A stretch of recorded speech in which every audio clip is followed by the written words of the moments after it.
what up, ACL Nation? Welcome in, man. It's been a weekend and it's still going on. Yeah, well, Here we especially are. for you, man. I mean, what putting Yeah, in 16-hour days and then you got to drive back and do all this stuff. yeah. So it's been kind of fun out there in Topeka. It was nice to see my St. Louis friends, my ACL friends, then my Kansas City friends all in one place. So it was a lot of fun, but it was just nonstop, man. There was one point where I was trying to deliver a jersey to Caden Allen, and by the time I walked through the door and walked all the way around the place and said hi to everybody, it was 45 minutes in, and this is when we had the internet issue. So just a lot of mingling. I mean, I'm too popular, Bernie. It sucks. I know it's tough being you, man. Yeah, it's tough When you being got me, all those man. friends. Like I found out some interesting stuff about myself. I was joking around during the Super Bowl broadcast. Hmm. I was saying names to cheer for, and then I said my own name, and it got kind of quiet, and it was like half booze. I was like, all right, that's kind of what I was expecting, but Yeah, still, I heard my name, and I still, don't even know if anybody cheered. I couldn't hear it nothing. still punches you right in the gut when you get that. Yeah. No, that's all right. I mean, I was so nervous, man. You guys threw me into the fire for the DJ and on the ESPN. I was more nervous doing that than I've been more nervous in anything else, man. Like, you guys were like, "Yeah, all you gotta do is hit play." And I'm like, "All right, cool." So then you're like, "Yeah, just to switch the song left or right, all you do is fade over." I'm like, "Okay, hold on, it's a little bit more than play." And you're like, "Yeah, just turn the volume in, volume out." I'm like, "Okay." A lot more in play, and then you're like, "Yeah, prep a song over here. You want to hear it in your headphones? Push this one, push this two." And I'm like, "Oh my gosh, this just got really complicated really fast." But nobody I came never, I over. never And, prepped but I never prepped songs. I mean, I knew what song was up next, and I put it in that second, window or whatever, and just hit yeah, play and hit play at the same time on both sides, and it yeah, automatically switches the song. But yeah, yeah. it I was, knew probably 15% of Misha's songs, but she did a good job of basically making it idiot proof for me. So yeah, it's really hard to go wrong.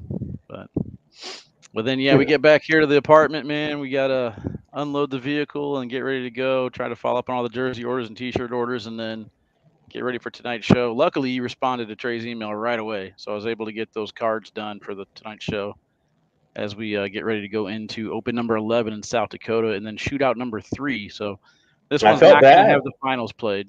I felt bad for you that you were up because it was Oh 8:20, gosh, 8:30 when I sent my email, so it was no, I loved it. 7:30 for you, and you had such a long day.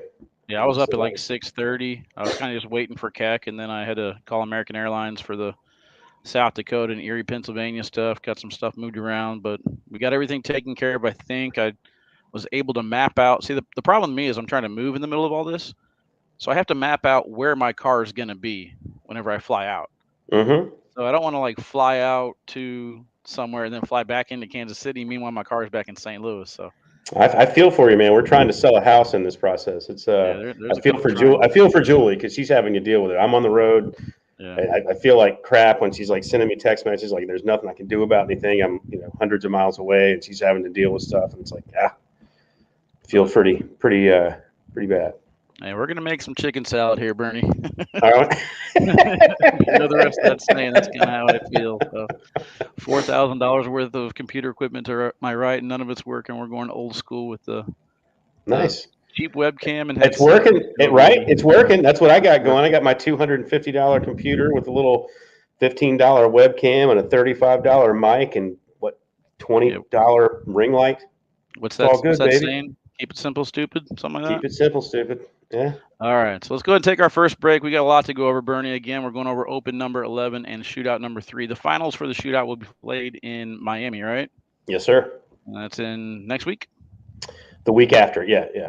Week after. So, Cinco de Mayo weekend in Miami. That should be a good time. ooh, yeah, I'll be on the upper East Coast. So Yeah. you guys enjoy your nice weather down there. We'll see what I get up there. I love the venue that we You've went to seen last my year. skin tone, man. I can't handle Miami. I'll be outside for like 5 minutes max. All right. All right, chat. We'll be right back. Let us know who you guys want us to look out for in South Dakota and shootout number 3. See you in a few.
All right, chat. Welcome back. Appreciate you guys all tuning in here for another episode of ACL Live. We're going to start things off with Bernie's open singles. Then we're going to go into Bernie's open doubles. Commercial break. Come back with my open singles and doubles before we tackle the shootout. Bust You Up Cornhole says, "What's up to you?" Yeah, I saw that. I I'm sent him a top like. liver. Nobody I likes saw me. that everyone is aware that you fly private, Yeah, that's so my sponsor, that's John good. Heitzman, with Cornhole Coffee. So he's going to start selling some more coffee grinds and put me on a jet, maybe a There personal you go. helicopter or something. I don't know. We'll That see would what be happens. nice, right? Well, Yeah, can I hitch a ride then? yeah. First stop will be Mount Rushmore, though. If you want to, I'll fly in the luggage compartment. I'll just bring a big jacket. man, well, bring a chisel, man. We're gonna put your face on that mountain, man. We're getting you there. All right, let's go ahead and start off with your open singles, South Dakota Open number 11. All right, I saw his name on there, Tony Smith at number one. As good as Tony Smith is, I feel like I haven't heard a lot from Tony Smith this year. I don't know why I feel that way, and I don't know if that's correct. I just feel like it's just been kind of an empty time for me with Tony, and I feel like I need to hear some more from Tony now that we're kind of into our shootout season. We're into our national season. I don't know why I feel this way. I feel like I need more from Tony. I mean, am I just way off base there? I feel like we got a lot of Tony early and not so much lately. Yes. It's kind of like a "what have you Yes. done for me lately" type thing. I saw that they had I don't know if it was state or conference or regional or something, and they ended up taking down doubles him and Trzynski. Sure. But as we're getting ready to head up there to that area, I expect Tony Smith to start grinding here, South Dakota, and then again in Tiverton. So, Well, I yeah, mean, I want to see in him that, take down a win, though. You know what I mean? yeah, in that region, I mean, who would really be their competition on I mean, there? I mean, there's humans. humans, and yeah, I just, I don't know, man. I just feel There's like a I need lot. to see on a net. Yeah, there's a ton of great players. Tony has kind of separated himself, don't you think, as to one of the truly elite players in the game. And you're right. I mean, it's been more, it's recency bias, right? And I'm very guilty of recency bias. If I haven't been talking about you in the last month, all of a sudden I feel like that's the whole year, right? And Yeah, that's unfair. I do think that we talked about it quite a bit at the beginning of the season too, though, about how his combats were just so sticky. They were like the stickiest bag out there. And whenever he came into this new season, we're going to be like, all right, you got to break in another bag and get a 2023 stamp now. I know I Yeah. talked to him a little bit about him and Trzynski maybe throwing a faster bag in doubles. They had a nice run, I believe, at the national or maybe the Open before that.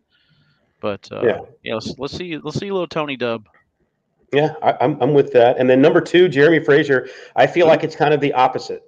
I feel like Jeremy Frazier, I'm seeing more and more and more. I feel like he's starting to, and you and I talked about it when we were streaming this weekend, how difficult it is when you start climbing the rankings and you start, getting higher and higher and higher. It's hard to keep climbing at the rate he's climbing, but yet he's doing it.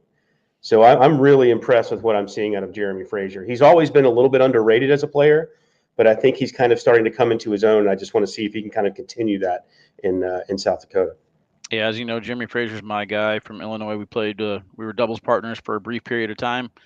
He kind of came on like your local blind draw, and we're kind of like, or regional, and we're just like, oh, okay, this guy could be good. And then ever since he's been throwing, getting further and further into it, picking up better and better partners, and it's elevated him to the point where he had a phenomenal battle with Justin Burton Jr. I mean, you talk Mm-hmm. about nobody's able to beat Justin Burton Jr. right now. Jeremy did it in one game, unable to Yeah. pull off the double dip, but I mean, Jeremy is going deep in brackets. He's Yes. finishing strong. He's shown he's got the potential with air mills cuts and strong pushes. Yeah. So I'm loving what I'm seeing out of Jeremy. And then Tyler Cobb's, once upon a time, it was Tyler, and then you had Tubby and Tice as kind of the other two brothers. And Mhm. maybe one day they'll kind of reach where Tyler is. And I feel like Tubby's done that. I feel like, in a way, Tubby's kind of surpassed Tyler as the best Cobb brother, at least right now, from what I'm seeing, week in, week out. And I feel like I kind of want to see Tyler Cobb back. I want to see the guy that I saw in Albany 2 years ago. It was 2 years ago, right? When we first started the shootout series. Albany was before me, but I think I was going through the pictures and I did see some pictures of him in there with the shootouts. And I mean, obviously things change. People go through hot and dry spells. I mean, I get that. He's one of my favorite people on tour. Just from a personal perspective. So I would like to see more out of Tyler going forward. Yeah, when I went out to the Cobb compound, him and I talked quite a bit, and he was saying he's just trying to get into his groove. We were practicing probably all the way till 1, maybe 2 o'clock in the morning. He said, like, this is my peaceful time, man. This is where I just get to throw by myself and kind of take my mind out of it. And I think that's what he kind of needs to do on these opens and on these boards at these big tournaments. Is kind of take his mind out of it, let the body and the repetitions do the work for you. But I agree with you. It has been the Tubby show as of late, and I wouldn't mind seeing Tyler back at the top. Yeah, I mean, do you think he's been going through any personal stuff? I mean, sometimes, your outside life has a way of leaking in whether you want it to or not, right? I mean, Oh so I yeah, don't know if there's any of that going on, but I would just like to see, it was just fun to see him burst on the scene, and I was kind of hoping to see more and more and more and more and more. And then I feel like he's kind of plateaued a little bit, and I would kind of like to see him kind of get back on that horse and see if he can kind of get his feet under himself and kind of make another charge toward the top. well, there you go. He's in the chat. He says he has you. Got you, Bernie. There you go, my man. And then number 4, Sam Finley. I feel like Sam beating Rosie for the second shootout women's singles final. I think that's going to do a lot for her. I mean, you saw what Rosie and Sam did in their bracket and doubles in the national, making such a huge run. I mean, basically becoming a top 12 team in the world. I mean, as far as the present rankings, that's unbelievably impressive. And then the way that she kind of handled Rosie in that final. And I know Rosie was a little under the weather, all those things. And Rosie has kind of beaten Sam more often than not down in Florida when they play, year round. But I think, and you had called Sam Finley out early in the season as maybe the woman that kind of dethrones the possibility of dethroning Cheyenne Bubenheim as the best female in the world. And I think, I think you're seeing a different confidence level from Sam, and I'm wanting to see if she can kind of add to that this weekend. I think it's kind of a similar situation to Mark Richards and Philip Lopez Jr. We put Rosie Streaker up the top next to Cheyenne, and then it almost kind of drug Samantha along with her. What we saw from Samantha on the broadcast was a whole nother level. I Right. mean, I don't know how many bags they missed. It was hard for me to keep track of the match, but it wasn't many. And this is the elite version of Sam that I saw at the beginning of the season that I want to see a lot more of going forward. But Yeah, this game's got a lot of peaks and valleys. I mean, it's a long way to go. it does. I mean, that's it's hard, and that's what makes So, some of the folks that kind of stay in that top 10, and with the people that just kind of stay there, their level of consistency. That's what makes them so special. Is they don't really have the deep valleys, right? But anyway, going on to number 5, Ethan Walker. I'm liking what I'm seeing out of Ethan Walker.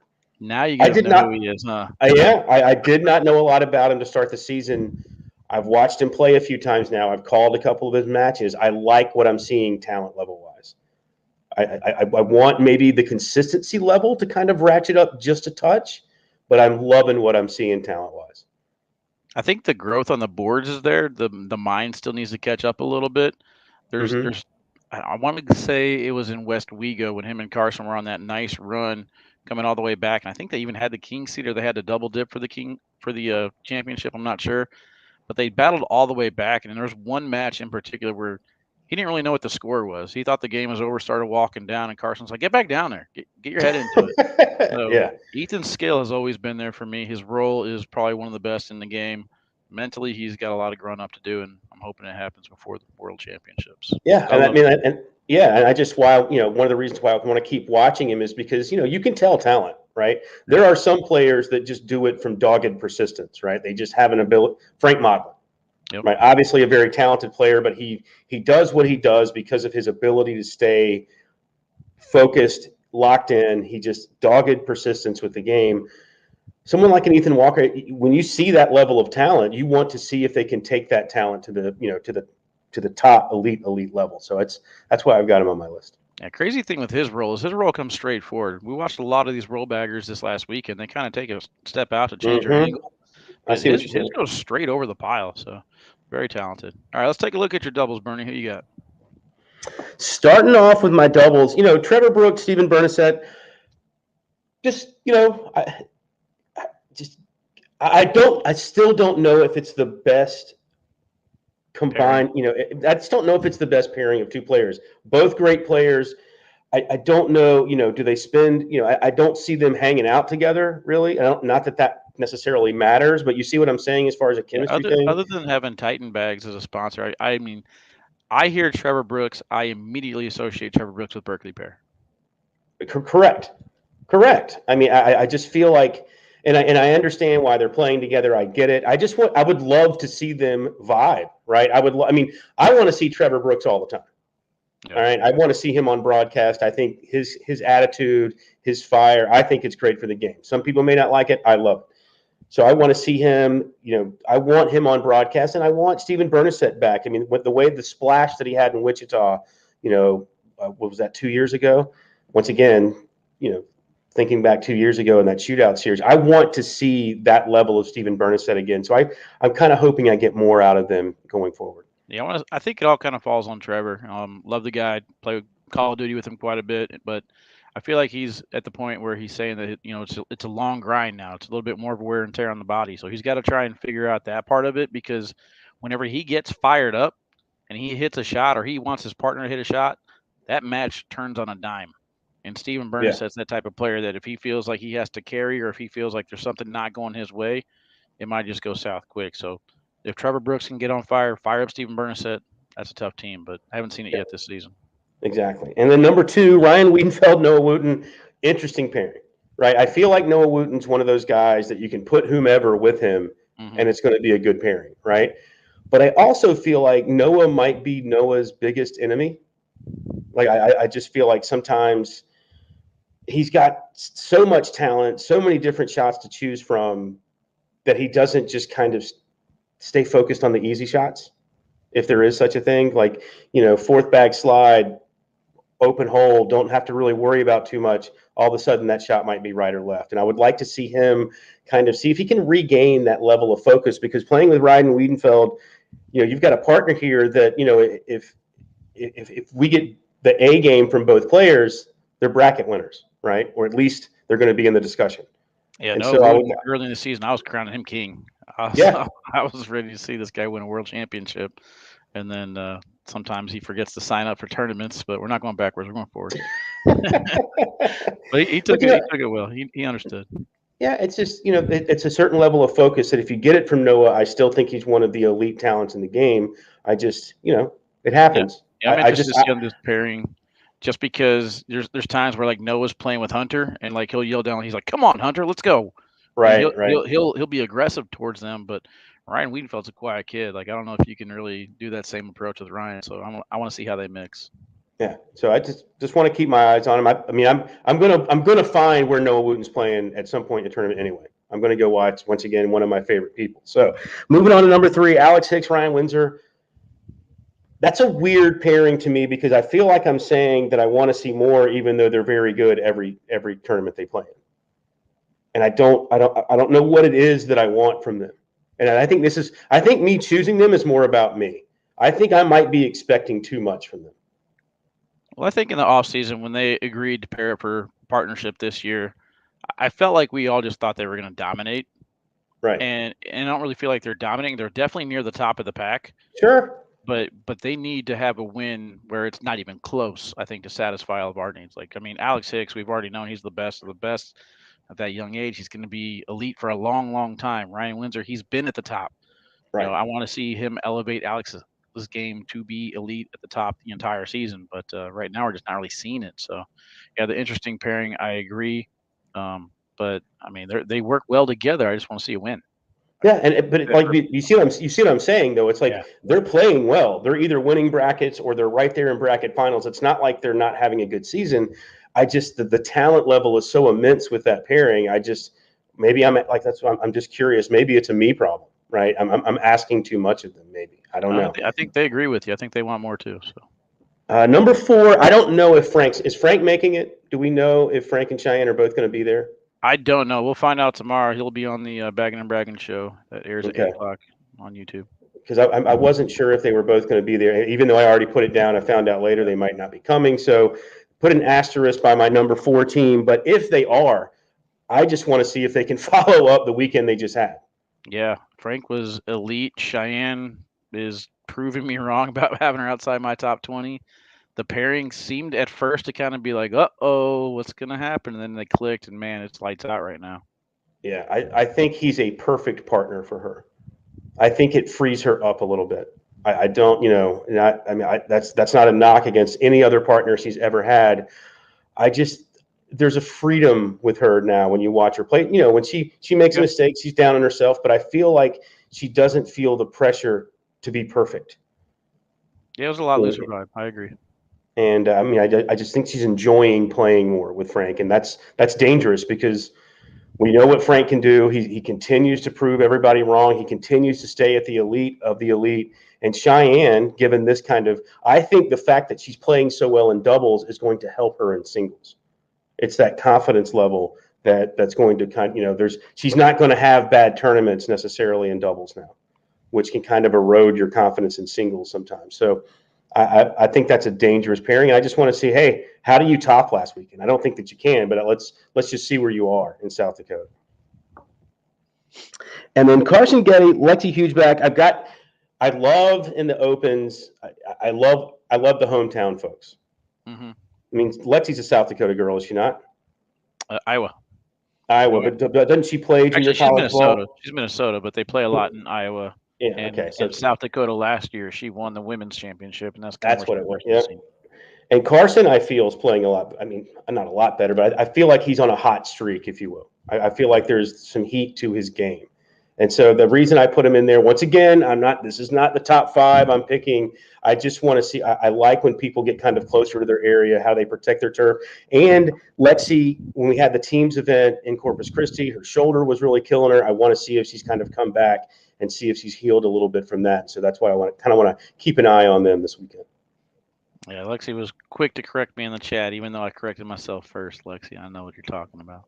But yeah, I agree with you. I mean, for me, I thought the shoulder was going to be rough. We talked about it when we had her on the show about, how long it's going to take her to rebound. She feels like, it might never come back to 100%, but let's see how she adjusts to it. Like the whole national, man, I kept seeing her do this. It's tough to watch. Yeah. I want to see her get back to 100%. She's very familiar with Carson, so this is kind of a smaller open, so it could be a good one to get things right. But sure.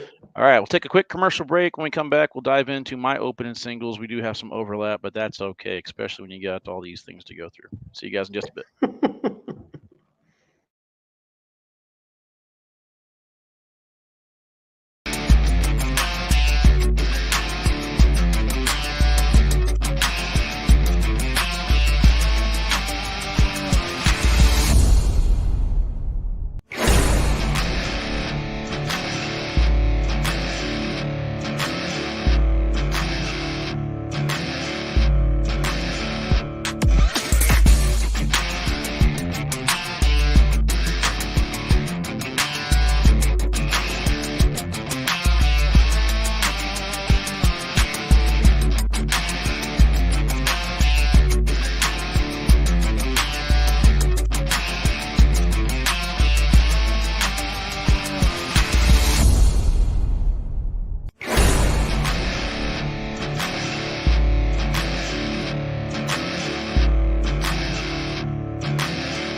All right, Chad, welcome back. Bernie, you noticed we had like 7 comments before we made a mistake, and all of a sudden we jumped up to like over 20. That's nature of the beast, man. It's usually my fault. So yeah, we do it on purpose, Chad. We just want to get some more comments and reactions. Got to stir it up, man. Got to stir it up. Don't want it to get you quiet in there. But put it this way: anything up north, Lexi dominates as far as the northern states. They're all one big state for me. All right, let's take a look at my open singles. This is what I got going on here. Trey Birchfield is the top of my list. Trey Birchfield, didn't get a chance to see him this last weekend. I think they went out to a tournament maybe in Utah or something. I don't know. They decided to go to a different tournament and thought they were going to take that one down. From what I understand, they got second place in that one. So Trey and Alex I believe we're Hmm. teaming up for this one, but I want to see Trey Birchfield get back to the champion that we knew. Was it 2021? Yeah, I mean, it just wasn't that long ago that he Yeah. was. I mean, obviously he was a world champion, but in some ways you felt he was kind of a little bit head and shoulders above the rest, and everyone needed to kind Yeah. of catch up. And I just feel like that obviously not the case anymore. And you wonder, is it a confidence thing? I mean, I'm not really sure. So I'm with you. I would love to see Trey kind of get back to that top level. Yeah, I loved what I saw out of him around the at West Wego Open. Of course, Mike Hennessy put on a great show, had them out there and took care of them really nice. But I don't know if it's just a comfort thing, like if he has to be in a certain area to throw well, or if the rest of them just the travel maybe gets to him. I'm not sure. But I want to see the elite version of Trey Birchfield again. Let's face it, this game is getting filled with elites. There's Yes. 37 top 10 players right now, and I'm getting curious if I need to put Trey Birchfield back in that list or not. Yeah, it's interesting because during that time Trey was still so young, and he's Yeah, still a very young man, but he was kind of this very this young player in the pro division. Well, in a really short amount of time, the pro division has kind of switched, and it's filled with young talent, right?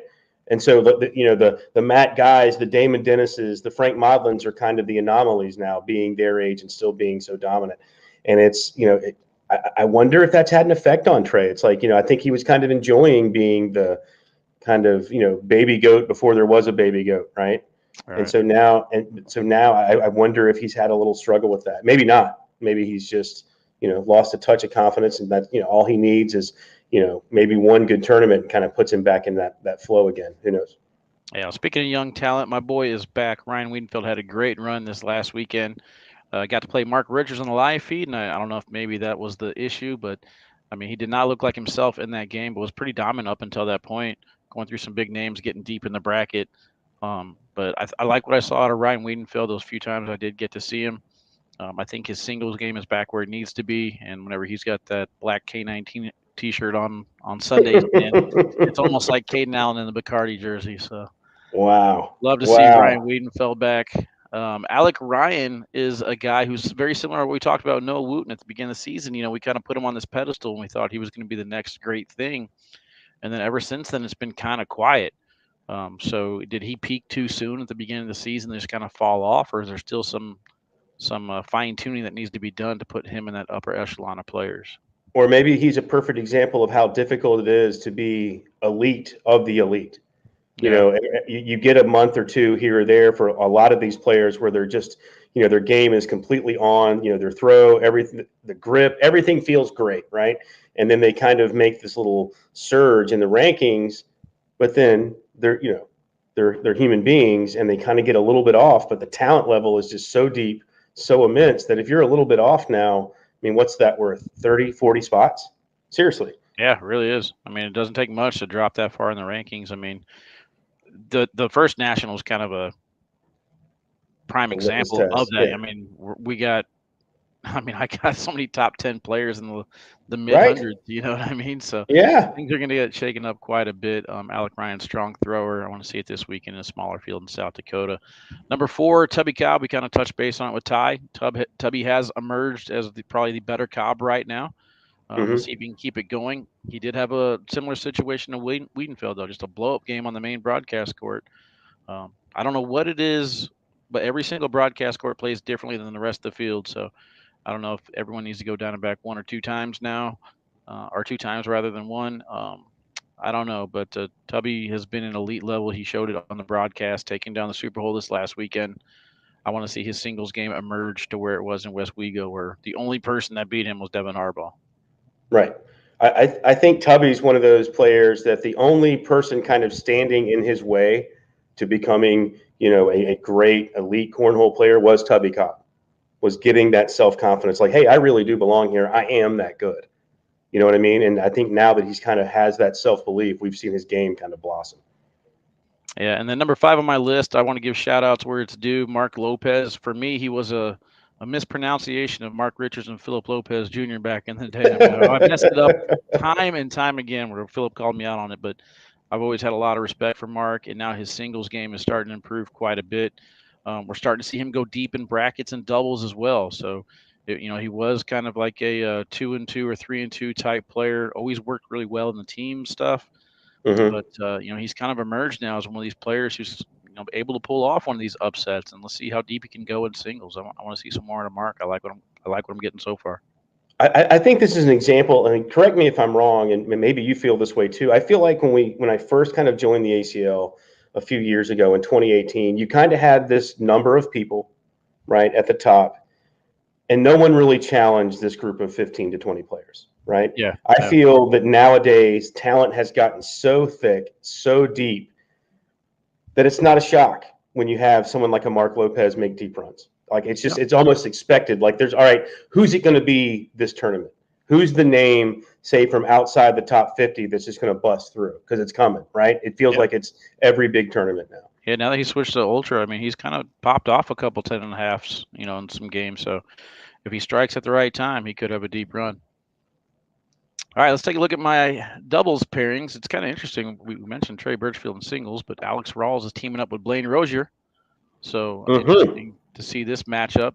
Alex and Blaine have been practicing together quite a bit. I think I misspelled his name. Oh well, we're gonna roll with it anyway because he got a haircut, cut off the E. Anyway, Alex Rawls and Blaine Rozier have been practicing quite a bit. Trey mentioned that on the TikToks, Blaine has elevated his game because he's practicing with Alex Rawls. So, kind of similar situation to what we talked about last week with Anthony and myself with Braden Wilson. Braden Wilson teaming up with Caleb Batson. This is your shot. This is your opportunity to see how far you can Right. go. Braden Wilson did not disappoint. I loved what I saw to Blaine heading into that first national. I want to see it continue. So, Alex Rawls and Blaine Rozier, I'm going to keep my eye on this team. Yeah, I kind of view it almost like a Nate Voyer situation, getting team, joining. God, my brains. Who's his Josh? partner? Josh Holland. Good Lord, man. Don't get old, kids. But anyway, I feel like it's that like here's your chance. Now you're going to be in some games that you're not, you haven't been in a while. Now you're going to be on TV. Now you're going to be on streaming courts, deep in tournaments. Now you're going to be very deep in brackets. How do you perform under those lights? So I like it. It's a foreshadowing, I believe, into my shootout doubles. Yeah, we got Tyler Cobb teaming up with Zach Shibner here. Shibner was kind of in everyone's radar around the draft time. Got picked Yeah. early by the Woodchucks, and then I'm not sure if he felt the pressure, just didn't kind of live up to it. They had their conferences early, so he was always have like a 1 or 2 seed going into these brackets, and had early exits out of the winner side, went over to the loser side, battled back, just couldn't close it out. And then this last weekend, I saw the return of Zach. So we want to see the return of Tyler. I want to see the return of Shibby at the same time. Why not do it in doubles in South Dakota? Both players very, very talented. Kind of going to call out Kobe here in a little bit. I haven't really seen enough out of Kobe, to maybe keep Tyler on that elite level that we saw from Jimmy Humans last year. So, maybe this is kind of like a get right pairing for this Open, and then they can go back to their normal partners and kind of step up a notch. Yeah, I kind of agree with you with Zach. It's like it was in Myrtle Beach that he had this huge showing, this deep run, right? And Yeah. then you have this high draft pick just because it was. I think everyone was like, hey, this guy can really. I mean, the people in his area knew he could play. But I'm with you. I wonder if there was a little bit kind of pressure because all of a sudden it's not just the people in your area that know how good you are. Once everyone knows how good you are, there also becomes a target on your back, All right. and not everyone responds really well with that until they're used to it. So maybe he's kind of gotten used to that now. Well, that's a good segue into my next team, the number 3 team, Lonnie Williams and Ruben Martinez. A lot of people know that if you're going up north, you're going to South Dakota, you're going to have to battle. You're not going to get Frank Milan slick side game changers. All right, fine. We still got Lonnie Williams and Ruben Martinez, these slick side game changers, guys. These guys are legends. I expect them to have deep runs in the bracket. They are very, very capable of pulling off huge upsets, and they work very well together. I love Lonnie. I love Ruben. I can't wait to see them again. Josh Keck in the So chat. What up, brother?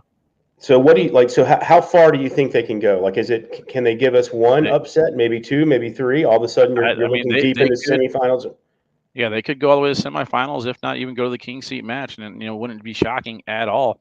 Ruben Martinez is not afraid to throw that airmail at any time. Lonnie Williams is very, very consistent with that slick side game changer. The board conditions in South Dakota, I mean, they know how it plays up there. home field advantage, I think. Look forward to that one. And then we already touched base on Ryan Wiedenfeld and Noah Wooten. I want to see this pairing and how well they click together. Not necessarily throwing bags. We know they can throw elite level bags, but what's the communication going to be like? How are they going to get Right. out of trouble when they put themselves in trouble? That's what I want to keep my eye on. No, 100%. I want to see, like, does Noah feel pressure to get up to Ryan's level in a way? And I know that sounds insane considering how good, you know what I mean? Like, that's crazy to even say, but does he put pressure on himself? Because Ryan Wiedenfeld's kind of, but you're right. Like, he can talk to Hunter, and Hunter's going to talk to Noah, right? And you're right. When we were talking about it before, there is going to be an exchange. How close are Ryan and Noah to where Noah feels comfortable saying, some of the things that he might want to say. So it's an interesting pairing. I don't know. Maybe I'll have to reach out to Noah and see if he wants a black K9 T-shirt too. I think I got one left. And number 5 on my list, a lot of respect for this guy, Daniel Walker Jr., teaming up with Tom Walter this season, but switching it up a little bit for this one, going with Connie Altice. So I'm going to be very curious to see what bag selection they go with. I know he was in the chat earlier. Oh, there he is. Let's go, Connie. So let's see. Daniel Walker Jr. pairs up with Connie Altice. I know he's a more than capable player. Definitely a great guy. I don't know if are we still putting Connie Altice in the top 8 female? You know what I mean? Like whenever we go to these shootouts, I was literally getting ready to say that. In, yeah, I was literally getting a quiet season for her. She almost seems like, and I've actually watched a couple of her games with Cameron, and I'm probably wrong. And if I'm wrong, I apologize. It doesn't look like she's having fun. That's exactly why I put them on my list. That was going to be the next thing I was going to say is Daniel Walker Jr. He's not going to get upset with an airmail. He's not going to get upset about anything Connie can do. So I want to see if his positive attitude can kind of get her back into shape. And I feel like this is going to be a fun pairing to watch. Hopefully they make some noise this weekend. Right on. All right. So that is it for the open portion. We're going to take one more commercial break. Chat, let us know what we got right. Let us know who we left out on the open side of things. We're going to head over to the pro division for shootout number 3. Be right back.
All right, welcome back to another episode of ACL Live. Let's go ahead and check out with the chat. They got nothing to say, so we nailed it, Bernie. Got everybody right.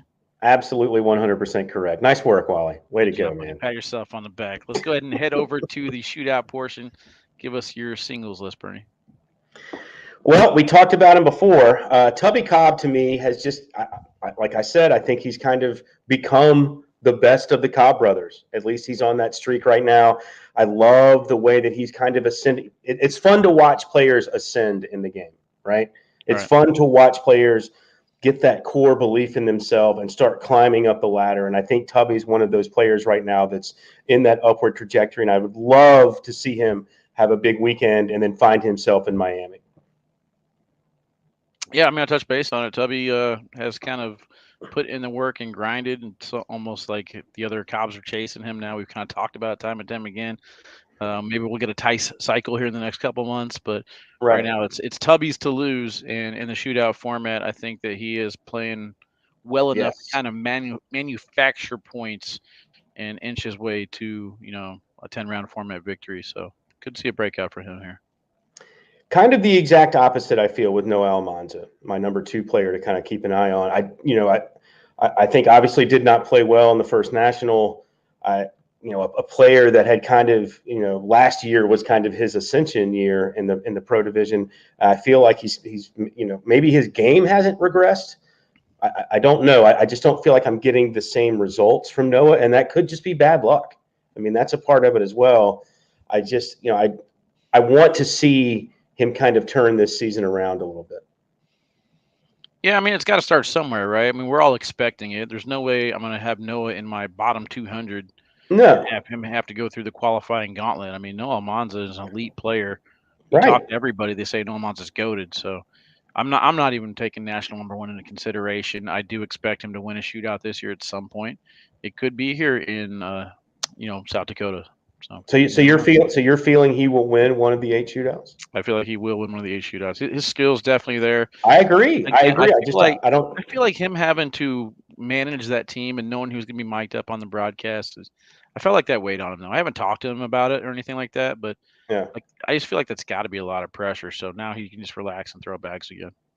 yeah. I just, like I said, I mean, the talent's there. We've seen, how elite the elite level talent that he has. It's such a fun bag to watch when he throws it. I worry, like, at this level, one of the things that separates players, and sometimes it's a very small separation, but like we said earlier, that little bit of separation can be worth 30, 40 spots in rankings. Yep. I wonder if the confidence level is down just a touch. I don't know. I could be way off, usually am, but I'm just wondering if it's off just a little bit, if he doesn't trust it quite the same way he was trusting it last season. I could be 100% wrong. He could come out and sweep this weekend, right? Yep. So we'll see how that goes, but I would like to see kind of him turn around the season, going into this weekend. Number 3, Nico Morales, kind of like Tubby Cobb. We're having a player that's kind of ascending. Like his value, his stock is rising in the sport, and it's a blast to watch. I really have enjoyed watching him kind of. It's for me, like I don't like look when we have Trey and the professor, and then when they start talking about stuff, they're going to give you statistics. They're going to grind you out with PPR, DPR, a lot of those types of things. I look at it as do I see a player that seems 100% confident in their game? Because to me, that's what separates a lot of players at these levels because they can all throw. They can all throw. And so what is taking a player that was in the 70s up to the 20s? What's the difference, right? Have they added a shot or is it really confidence? And I think Nico is one of those players that's really finding his footing in the upper levels of the pro division. Yeah, when we talked to Nico, he said he was going to start throwing that airmail aggressiveness. He was going to be, aggressive, not afraid to miss a shot. He was going to kind of take risks to win. And he's been hitting these airmails. He's been hitting these risky shots. So it's definitely boosted his confidence. I don't really care too much about stats, what you've done in the past. I kind of go by the eyeball and the sniff test. And right now, I'm Nico's with passing you. that for me. I'm 100% the same way. I'm more the eyeball guy. I mean, the stats are great. They obviously tell a great deal of the story, but I love the eyeball test, and my eyeballs are telling me that Nico Morales is climbing up the ladder in the pro division fairly swiftly this season. Number 4, Hunter Thorne, same thing. I Yep. feel like we've seen a player that has come into his own in the last 6 to 9 months, and I would love to see Hunter Thorne win one of these shootouts. Yeah, Hunter Thorne is almost so calm that I Yeah, don't know if it's nerves or if this is his like mentality. Because whenever he's not throwing bags, it's like a different version of Hunter. If he's just walking around laughing, hanging out. I mean, yeah. you saw him post the Lego guy for Logan Chamberlain. I mean, Hunter Thorne is having fun. He's a goofball, man. He's great, but on the court, it's like a serious guy. I kind of want to see a merging of the two people. Hey, how many players sit down when they play? Like Hunter always Probably grabs a 3. chair. Yeah, probably 3, but definitely Hunter every single time. He will go out of his way to make sure he gets that chair. Yeah, I've always just found that interesting. But I love watching players when and it's never that Hunter was a bad player. He wasn't a bad player. He's always Yeah. been a great player. And like we were talking about earlier, the fact that as deep as this talent pool is now, that you can climb over 20, 30 spots in a 6 month span. I mean, that's just that just shows you what kind of run he's been on. So I'm really looking forward to watching him again this weekend. And number 5, Rosie Streaker. Rosie, I think going into the last shootout had kind of elevated herself into that conversation. Like, who's going to be the woman that can maybe possibly dethrone Cheyenne Bubenheim? I think Rosie had kind of put herself at the top of that conversation. A little bit of a slide against Sam Finley. I want to see how she bounces back this weekend. Yeah, Rosie's definitely up there for me. I was kind of shocked to see how well Sam came out and got it, but Rosie's consistency over the last few months has elevated her to that. I mean, she's again the player to beat until she's not. Right. And right now I think that this is her shootout to win. 100%. Doubles.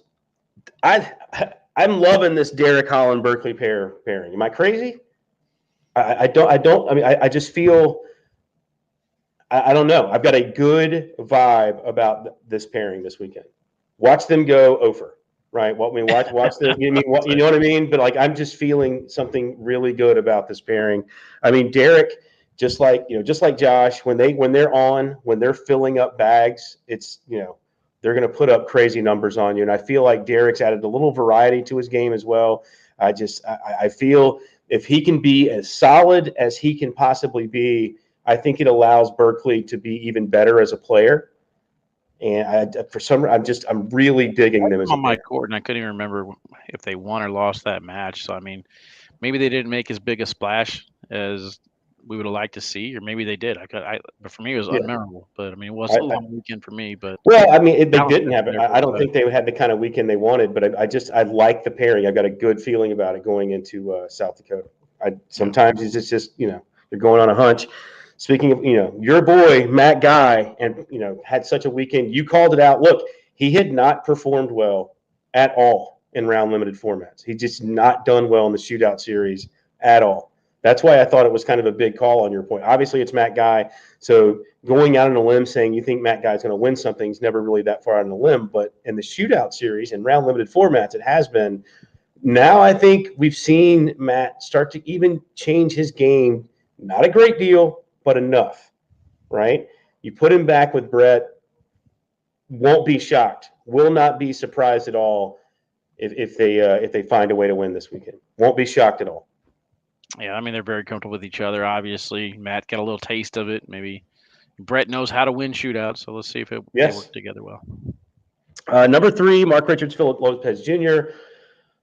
Uh, I put them on there because, and once again, this isn't really going that far on the limb. I think they at least make the championship match this weekend. They've been so close. You know what I mean? I feel like Mark Richards has been right there. He may not have won a ton this year, but I feel like he's been right there all year long. Yeah, they're definitely elite. Not sure what's going on with them in the doubles pairings. I mean, I feel like they've been getting beat by some teams that they should, blow out of the water, or at least having tough matchups against them. So I mean, I want to see the return of our, basically team of the year. Were they team of the year last Right. year? Yep. Or their team to watch. I mean, I know that much. I mean, they were team of the year. Obviously, they lost Yeah, in the championship match, the World Championships. But I think with what they were able to do throughout the season, they were team of the year. So yeah, I don't think they're far off that level. I really don't. I think it's it's not a lot of bags that separate where they are and some wins. Put it that way. And so yeah. I think that they're in the championship match, if not winning this weekend. Okay, So there's a little pressure, there a you little bit go. of a hot take on you guys. Well, obviously it won't be this weekend. It'll end up being in Miami. So, but number 4, Trey Birchfield, Alex Rawls. We talked about Trey earlier. I feel like they were so good last season. I mean, it felt like they were on every broadcast, didn't it? Like it did to me Yeah, anyway. I mean, It felt like either Alex or Alex and Trey were on every broadcast we had. It felt like that. yeah, I felt like Alex was pretty much every single chance he got. Every time he played in a tournament, he was all the way near the end. Trey started coming on at the end of the season. Love what I've seen out of Trey and Alex as a team together this year. I mean, they are right up there with Mark and Phil, in my opinion. Yeah. So I just, I don't. It's funny. I've got my final four on this list. Okay. If I had to pick it, they're on this list now. You runs here. Normally I pick people. Oh, I want to watch and see how this player does or this team. I'm picking a lot of people to make deep runs. Number 5, no exception. Fisher Hamilton, Blaine Rozier in the shootout. Blaine playing with Alex in the Open. Does he keep that same level playing with Fisher in the shootout? Because Fisher just made a deep run. Fisher was right there in the shootout series, had a chance to win it. So, does he elevate Blaine's game and make another broadcast of the shootout? I don't know. We'll see. Yeah, this kind of reminds me of last year whenever it was, I believe, Philip Lopez Jr. won a shootout with Ryan Smith and like kind of shook up the top tier Yeah. pairings. I Yeah. mean, two of the hottest people right now on the planet as far as doubles goes, Fisher and Gavin. So could be a little repeat of that, and then see what Gavin does if that happens. But that would be something. That would be great for Blaine, right? That would Josh be says if a Mark and huge Phil win splash. again, that's 3 of them this year, 4 for Mark, 1 with Gavin. Well, the thing is, though, if you recall, both times that they've won their doubles is whenever they had birthdays. So Mark won on his birthday, Phil won on his birthday. They're out of birthdays. So there you go, Wally. Look at it. That's why you're one of the best in the business. It's that kind of insight and that kind of information, people right? need to know how many birthdays Screw you get per year. PPRs and DPRs. It's all about birthdays. Yeah. All right. One last commercial break, guys. When we come back here, we'll go with my shootout singles and doubles this. I think I might be just as surprised as you guys are because I'm tired. We'll see what happens.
All right, all you Sodak scrubs and ACL Nation diehards, let's go down the home stretch.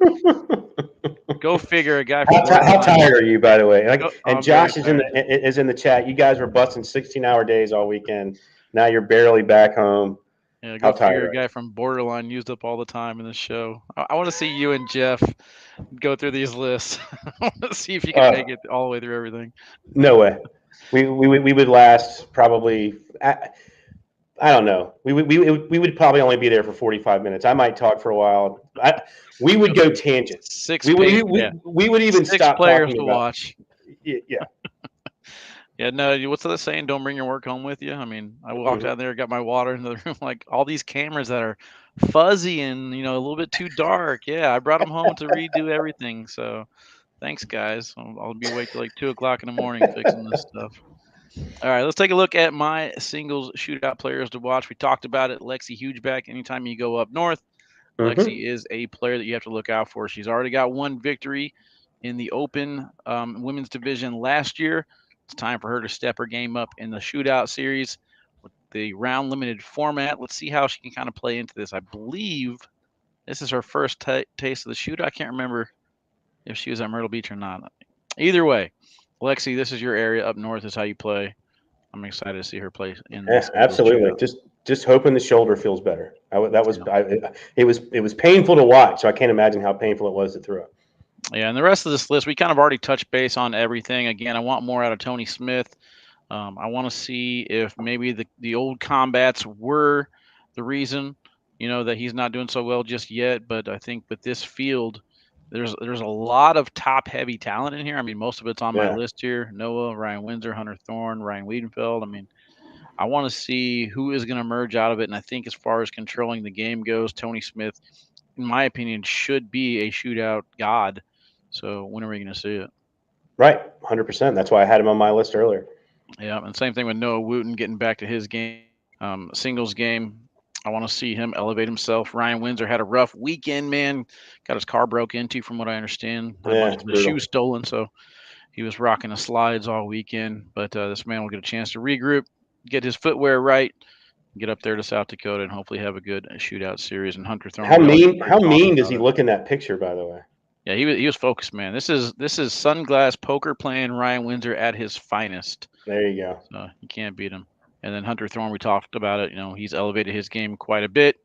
I want to see Hunter Thorne have a deep run in the shootout series and just get back to having a little bit of fun again. I need that merge, man. I need to have fun Hunter on the court. He is the awkward knuckles king. If you try and leave him hanging, he will hold that thing out all the way down the court before he throws his next bag. So That's funny. I love Hunter. All right, man. I've been shipping these two the entire season. And here I go. I get my opportunity to see my boy Jeremy Fraser team up with Noah Almanza. I think this is a strong pairing.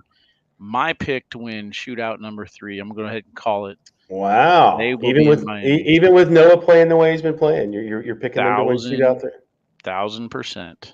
Wow, I like it. I like it. All right, so Noah Almanza and Jeremy Fraser in shootout form. This is going to be what gets Noah Almanza's season going. There you Obviously, go. you've seen what Jeremy Fraser's been doing. We already touched base about Steven Bernstein and Trevor Brooks. I'm a little bit more confident in them having a deeper run in the shootout than I am in the open division. Okay, I that don't makes know sense. why. I just feel like they can kind of click and get things going off of a couple shots rather than a whole tournament. So, Yeah, I see so what it, you're saying. yeah. So I want to see what they can do in the shootout. A team that I've been very impressed with this year, and I didn't expect it. To be honest with you, I kind of thought they'd be in middle tier, but Damon Dennis and Jimmy McGuffin, they're elites when it comes to Just doubles. can't put them away. Just can't put them Not, away, man. They're not done. They are yeah, not done playing. you got to respect the OGs, man. Damon Dennis going deep in singles, going deep in doubles, and he just wants to see how far the sport's going to go. Like, Right? you're there, man. You're I know. you're It's so carrying it. funny. Yeah, it's so funny the way he puts that. I just want to see Uh, where it ends up, even if I'm just kind of watching. Like, dude, you're right in the middle of it. yeah. You know. He can do nothing wrong. These two basically been dominating the seniors division along with Frank Modlin. So strong pairing. Love the communication that we're getting out of them. It's kind of simple and very effective. They both have faith in each other. So shootout format. Will the airmails be on? That's my question. Yeah. And then Noel Monza and Jeremy Fraser will be playing against Mark Richards and Philip Lopez Jr. in the finale of the I also, shootout in yeah. my There you go. Great minds, if Wally. if they don't team up earlier in the bracket. So I feel like this is going to be the Mark Richards and Philip Lopez Jr. that we're able to see. People are arguing on Facebook left and right. DPR is the only stat that matters. PPR doesn't matter anymore. Well, I disagree, man. PPR shows you how well you're doing. DPR shows you how well your opponent's doing. Justin Burton Jr., he's throwing high PPRs now, but he's also stopping people able to execute deep in rounds. Mark Richards, the only way Mark Richards is going to beat him is if he has a PPR higher or equal to that. I mean, you're just not going to have a deep, a 2 or 3 DPR when you're playing against these players. Not even a 1. I mean, Right. A point over eight is a great DPR at that level, right? yeah, over the course of a tournament, I think DPR plays a little bit more of a factor. It lets you know how your opponents have been doing. you have to still be able to throw a high PPR in order to win tournaments, and Mark Richards is doing that right now. Um, Obviously, on the other side of the coin, Jimmy Humans and Tony Smith, they're going to disagree with me, but these guys are very familiar with each other. I kind of thought in the offseason we were going to get a pairing of either Jimmy Humans and Tony Smith or Jimmy Humans and Jake Trzynski. So this is kind of a pairing that I want to see. I was expecting it more in the Tiverton. Obviously, we don't have those signups yet, but Jimmy Humans and Tony Smith teaming up for this shootout. What do you think about that one? I like it. I mean, if you get Tony Smith kind of back to doing what he's doing, Jimmy Humans kind of back, in form, why can't they be there at the end? Seriously, why can't they? Because I mean, they know how to manufacture points, and in round limited games, that's what you have to do, and you have to do it early. So why not then? Yeah, they're very familiar with each other. I like the communication that I've seen with them in the past, even if he's kind of goofing around. But I think they're very smart players. They should have a deep run. Just hopefully they stay away from Jeremy Frazier and Almanza because I've already dubbed them champs. So we'll see. All right, but Hey, yeah, that's you it, made it. man. I You made made it. Yeah, I gotta head into the other room now and try and get to working on these cameras. Tried uploading the videos from the Open, and of course the computer's like, nah, we're just gonna hide them somewhere in here. We'll let you and Trey have a meeting tomorrow, try and find all these videos. So it's been a heck of a day, man. It's only 8 o'clock. I think I probably got about 4 more hours of work in me before I'm able to go to Ugh, sleep, and then get some be rest back. somewhere in there, Yeah, man. I'm gonna It's try, good for man. your brain. It's good for your brain. Yeah, well, that's the problem. That's why I've been so off. But no, all right. Thanks, brother. You did well. You did well. It's Chat. Appreciate you always guys. easy with you, my friend. All right. Well, this is it for me, man. I'm on break for a long time. I think it's gonna be you and Trey next week, if I'm not mistaken. And then you guys kind of all shuffle around. But I'll be on the road, I think, the next 7 weeks. So my Mondays have turned into travel days. So you guys have Yeah, fun in here. I'll be watching on the road, man. I will. I will see you on the road though. All right, The man. Yep. shootout series. I will see you every weekend, Yeah, I basically. think Fort Worth. Yep. Oh no, we'll see you this weekend. No, I won't be there this weekend, but going No. forward after Okay. that, I think I'm. Oh, Yeah, only broadcast ones. Yeah, I got you. yeah. All right, brother. Well, I appreciate you. All right, chat. He gone.